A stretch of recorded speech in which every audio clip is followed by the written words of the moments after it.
Ayan. Yung lahat ng laylayan ang nasayad sa lupa pag nababasa. Ayan. Ayan. Huwag mo na nga tanggalan ng balat tutoy ha. Diretso lang muna. Ayan po mga kaparm. So ito na po yung ating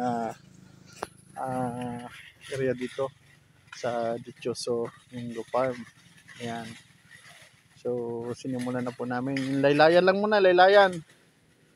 Dahil po sa lagi pong ulan, ngayon po ay 110 days. So yun lang po munang mga nasa laylayan na madali pong mabasa, yung sumasayad po sa lupa. Yun lang po muna yung una namin pong ipa-partial harvest dito. Ayan. Mamaya natuto yung hakot. Buhat lang muna ng buhat. Pitas lang muna ng pitas.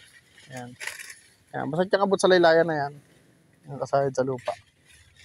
Ayan. Kasi madali na lang magpake. Mas madali pitas lang muna ng pitas. Ayan. Hindi bali ito yung medyo mataas-taas. Ito yung mga laylayan muna ang unahin.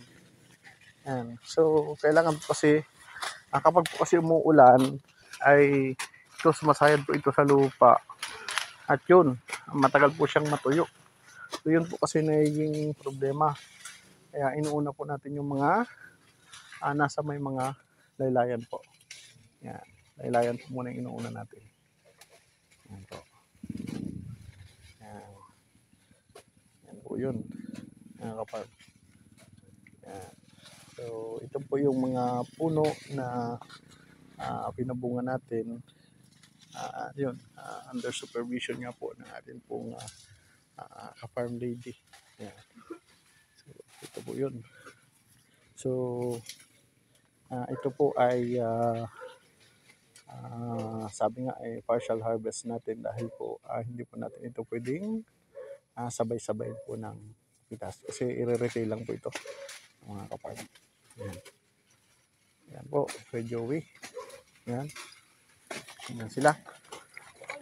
So, yan po, bunga medyo pumangit lang po yung balat dahil po doon sa ating pong pambalot. Yan. Dito to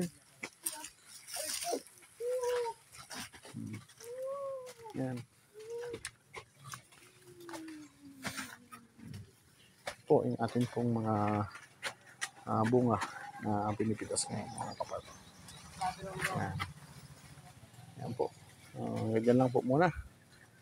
At mamaya po ulit tayo po ay gagawa po ng content dito po sa atin pong ginagawa pong pag-harvest. Yan po si Abby, yan po si Goko, yan yung si Kuya Joey, ayun, Abby, at yun po si Gion, anak ko. Yan. So sabi ko nga po ay partial harvest lang po muna tayo dahil subukin po ang panahon mga kapatid. Yan po.